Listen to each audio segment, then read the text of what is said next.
Olá, galera, tudo bem? Eu espero que vocês estejam ótimos.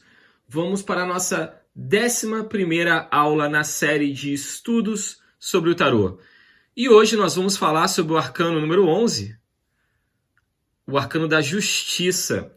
E antes de a gente começar a nossa aula, se você ainda não se inscreveu no canal, se inscreve no canal, deixa seu like, ativa aí o sininho das notificações para você sempre ficar a par das nossas próximas aulas. E se você ainda não assistiu nenhuma das aulas, todos os links estão aqui abaixo na descrição. E vamos lá, galera, o arcano da justiça. Não há justiça quando um lado sai perdedor. Há uma frase atribuída a Confúcio que diz: quando você mata um assassino, o número de assassinos no mundo continua o mesmo. A lição mais valiosa dessa carta é: devemos ser um exemplo de sabedoria e não de vingança. Mais uma vez, nós devemos ser um exemplo de sabedoria e não de vingança. A vingança satisfaz apenas o seu ego. A justiça, ela faz uma alusão à lei hermética da correspondência. Assim como na carta do mago, nós temos aí algumas similaridades. O que está em cima é como o que está embaixo, o que está dentro é como o que está fora. 2 pesos, 2 medidas. O que está dentro do indivíduo vai ser refletido para o seu exterior. Já percebeu aquele dia que você acorda mal e você começa a achar que tudo no seu dia está dando errado? E você, na verdade, é o grande causador disso. Porque você, antes de tudo, antes de você se relacionar com o seu exterior, você tem que aprender a se relacionar com o seu interior. Você tem que se resolver, né? Você tem que refrear, refrear, refrear, refrear. E por nós não termos essa percepção correta, acabamos atraindo, né? A gente acaba atraindo experiências externas não condizentes com o equilíbrio do universo. Por isso que é necessário sempre buscar, mais uma vez, o equilíbrio interno para que o seu exterior fique totalmente equilibrado. O que a gente chama de realidade, o que nós convencionamos como sendo aqui a realidade nesse plano terrestre aqui de existência.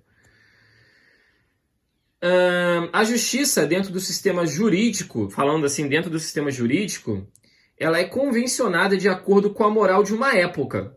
Sendo assim, a justiça ela é um espírito do tempo, ela é um zeitgeist. Porque o que era justo há 300 anos não é justo hoje em dia. E as coisas vão estar sempre se adaptando. A moralidade ela vai estar sempre evoluindo, perdendo conceitos pré-formados, ou seja, perdendo os pré-conceitos.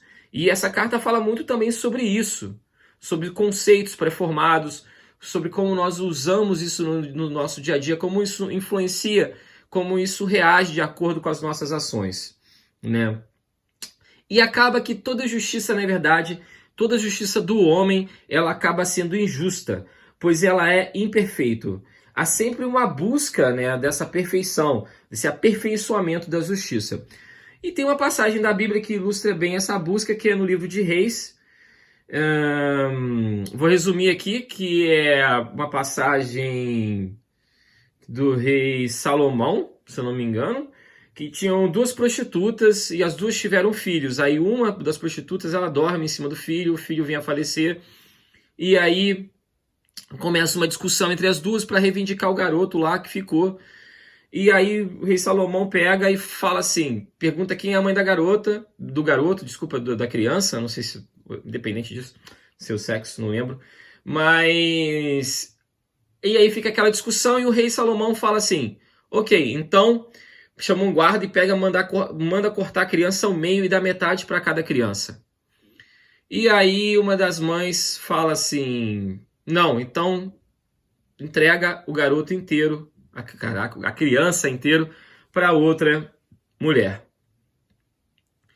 E aí nesse momento o rei Salomão fala, então o filho, você é a verdadeira mãe, o filho é seu, a criança é sua, né? E é interessante, porque acho que esse conto, essa passagem aí, né, dentro da mitologia aí cristã, não só cristã, também de outras religiões, faz parte, mas ele ilustra bem a sabedoria de Deus, né, o que seria a metáfora da sabedoria de Deus, da justiça justa, né, do uso da inteligência divina dentro do sistema jurídico. E vamos começar falando aqui sobre agora a simbologia da carta. Vamos sobre a posição das mãos, né? Mais uma vez, faz uma alusão aqui a tudo que está em cima é como que está embaixo, né? Tudo que está dentro é como está fora. O seu interior reflete o seu exterior.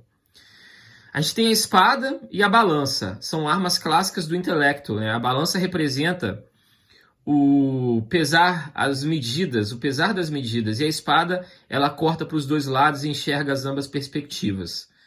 A espada representa a implementação da análise e do julgamento, para quem não sabe. Ela só pode ser desembainhada quando ela vai ser utilizada, né, em último caso. A balança também representa a variação e a indagação, a afinidade zodíaca com o signo de Libra, né, que representa aí, eu sempre gosto de falar das afinidades zodíacas, dos arcanos, das cartas, né, que representa a racionalidade, né, o pensar. A evolução só pode ser obtida pela escolha onde ambos os lados são beneficiados, o bom uso do livre-arbítrio, que deve ser feito testando todas as opções, todas as possibilidades.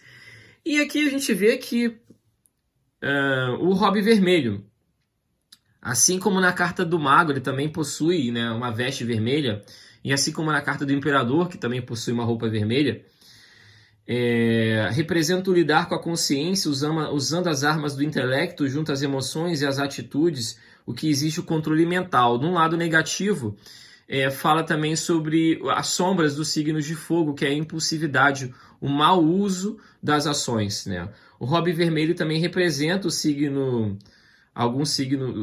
de fogo, né? A impulsividade, o impulso primordial de Áries, né?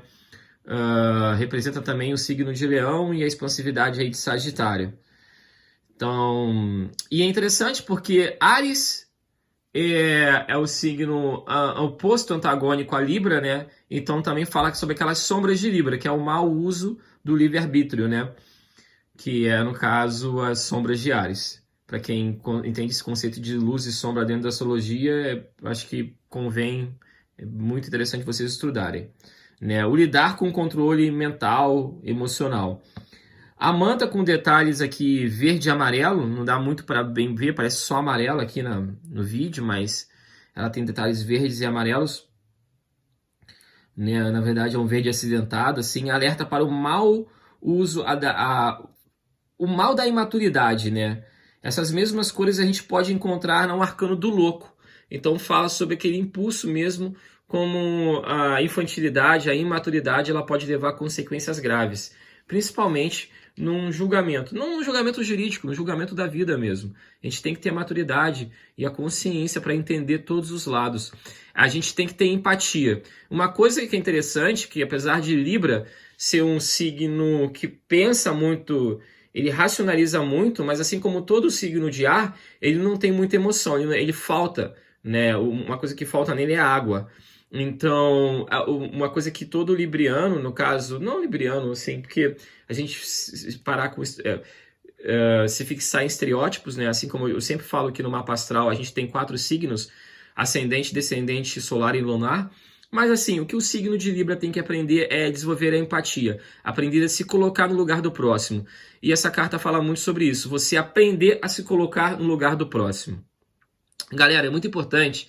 Eu vejo aí muita gente estudando o tarô e as pessoas se prendem muito a definições assim de alguns autores, né? Não vou nem citar o nome dos autores aqui, mas estudem tarô e aprendam a interpretar além das interpretações já feitas, ok? Vocês têm que aprender a desenvolver a interpretação das cartas, dos arcanos. Vamos lá, a coroa ela tem 3 pontas, o Pai, o Filho e o Espírito Santo, como sempre, quase em todos os arcanos a gente encontra isso, a trindade divina, o id, o ego, o superego, o epitoma do masculino e do feminino, do mundo espiritual e o material. E aqui a gente tem um terceiro olho, se vocês perceberem aqui essa pedrinha na coroa, que representa a alta intuição, a resolução das contradições junto à intuição. E aqui a gente tem também as colunas cinzas. A gente tem outro arcano que possui colunas cinzas, que é o Hierofante, né? Que representa o quê? As instituições do saber, da sabedoria, né? Em antemão representa a fossilização, né, da sabedoria, tudo aquilo que envelhece se a pessoa não se atualiza, ela não... quer ver um exemplo clássico do lado negativo dessas colunas? É aquela pessoa que está no governo, falando aqui, não falando sobre política, mas que está no governo e aí ela acha que a moral dela, que ela foi criada há 30 anos, é o que vale para o presente. As coisas estão sempre evoluindo. Aquele que não evolui, não vou nem falar o que acontece com aquela pessoa que não evolui. Ela não sai do lugar, né?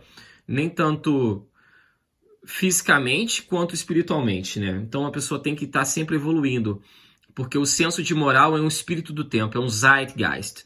Ele é um ciclo, ele é um ciclo, ele é um ciclo. Repetindo aqui, ele é um ciclo, como todas as cartas do tarô são um grande ciclo, né? Elas nunca terminam, elas nunca começam. Na verdade, elas estão sempre ali representando a jornada do herói, interminável em todas as dimensões. Meio viagem isso, né? E aqui a gente tem a cortina violeta atrás, que é o espectro da radiação visível, né? Os raios violetas no espectro aí das cores. A cor violeta é a mais próxima da radiação invisível. É interessante, porque quem gosta um pouquinho desse papo dos...